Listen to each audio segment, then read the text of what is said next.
சிந்தி பாடுபட்ட வீரர்கள் பலர். இதில் ஆண்களுக்கு இணையாகவும் ஏன் துணையாகவும் பெண்ணிற்குரிய அங்கீகாரம் மறுக்கப்பட்ட அந்த காலத்திலேயே வீரத்தின் மிடுக்காக பெண் இனத்தின் அங்கீகாரமாக ஆங்கிலேயருக்கு நிகராக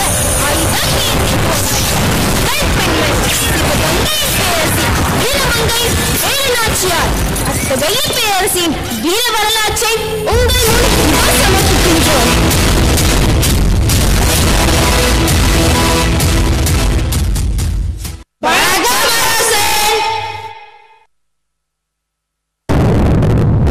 என் அவையை அலங்கரிக்கும் அமைச்சர் பெருமக்களுக்கு வணக்கம். நம் நாட்டு நடவடிக்கைகள் அனைத்தையும் கவனித்துக் கொண்டிருக்கிறீர்களா? உங்கள் செங்கோல் ஆட்சியின் கீழ் வாழ்ந்து கொண்டிருக்கும் மக்களுக்கு ஏது குறைவண்ணா? உங்கள் ஆட்சியின் கீழ் வாழும் அனைத்து மக்களும் மகிழ்ச்சியுடன் உள்ளனர் அரசே. இதை கேட்கும் போது மனம் மகிழ்ச்சியாக உள்ளது. இதிலே நீடிக்கவே விரும்புகிறேன்.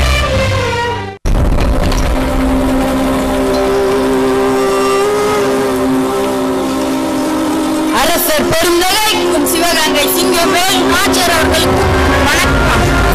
கர்னல் தான் சோரிடமிருந்து கூலி வந்துள்ளது. குயிலி, இதை படி.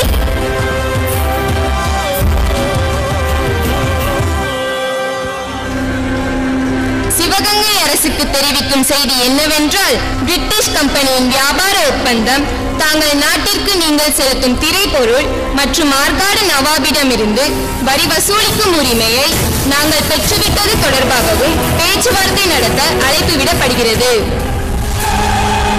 பிழைக்க வந்த கூட்டம் தமிழர்களிடையே பிரித்தாலும் சூழ்ச்சியை கையாளுகின்றனர். தன் நலனை காட்டிலும் தன் மக்கள் நலமே பெரிதாக கருதும் நம் மன்னர் இச்சலச்சலப்புக்கெல்லாம் அஞ்ச மாட்டார். நீங்கள் உத்தரவு கொடுத்தால் அவர்கள் தலைகளை உங்கள் காலடியில் சமர்ப்பிக்கிறேன் அரசே. நேருக்கு நேர் மாரடித்து போரிட தெரியாத கோடைகள். மருது சகோதரர்களே, கோபம் கொள்ள வேண்டாம். நாளை அவர்களை சந்திக்க புறப்படுவோம். அரசே,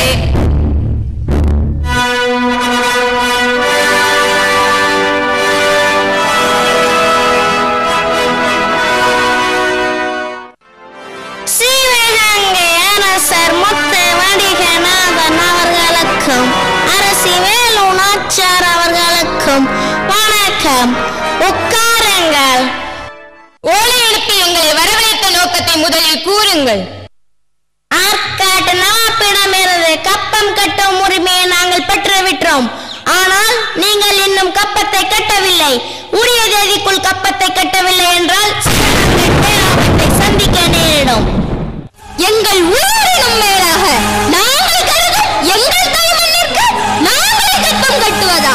அது கனவிலும் நடக்காது. வரி கேட்கிறீர்களா? வரி ஒரு பறி கூட கிடையாது.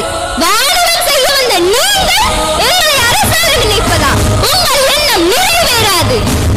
சிவகங்கையை எங்களுக்கு சொந்தமாக்கி கொள்வோம். இது கட்டளை.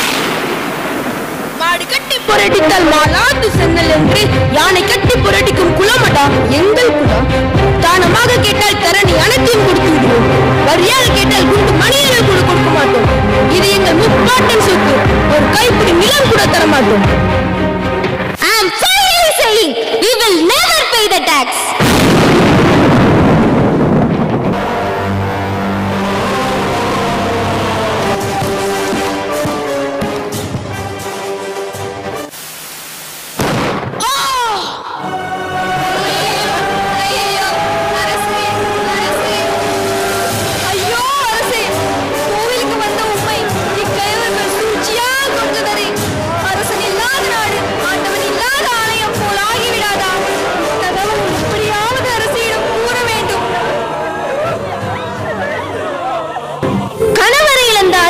தைரியம் இழக்காத வேலுநாச்சி பெரியவரின் ஆலோசனைப்படி காட்டு வழியாக திண்டுக்கல் மலைக்கோட்டையை அடைகிறார்.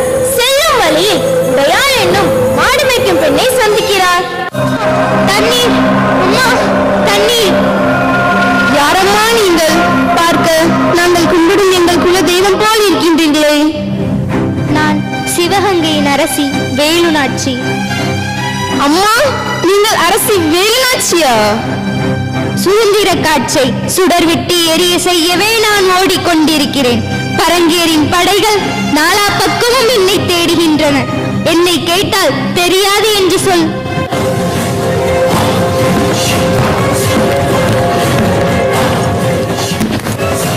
ஏ பெண்ணே, இங்கு அரசி வேலுநாச்சியை பார்த்தாயா?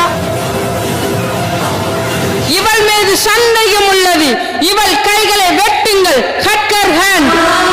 தரம் மட்டுமல்ல, என் உயிரையும் உன்னத பூமிக்கு காணிக்கையாக்குகிறேன்.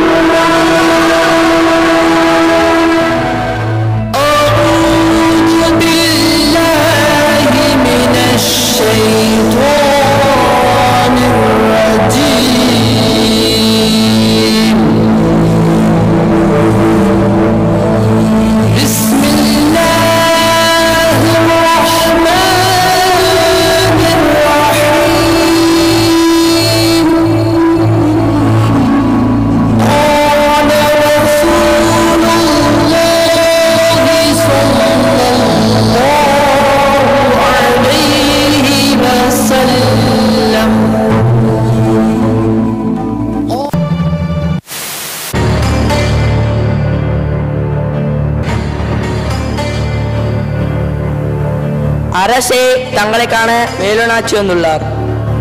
வரச்சொல்.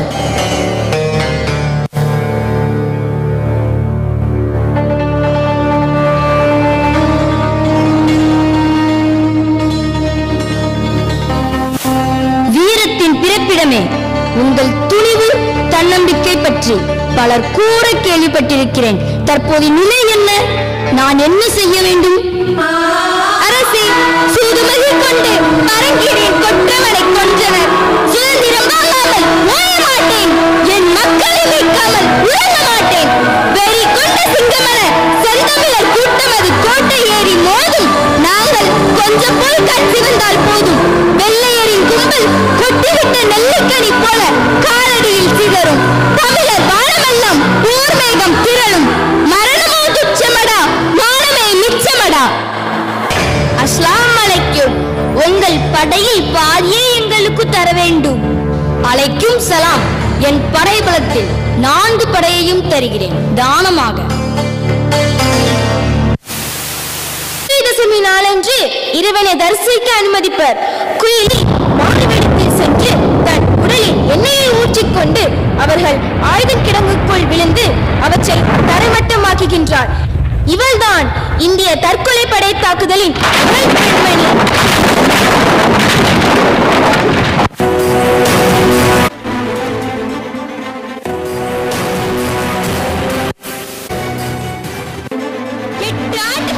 தலைமறைவு வாழ்க்கை. காளையர் கோவிலில் என் வீர மணாளனை கொன்றாயே, மறக்கத்தான் முடியுமா? மன்னிக்கத்தான் முடியுமா? உன் செம்பருதியை என் மக்களுக்கு காணிக்கையாக்குகிறேன்.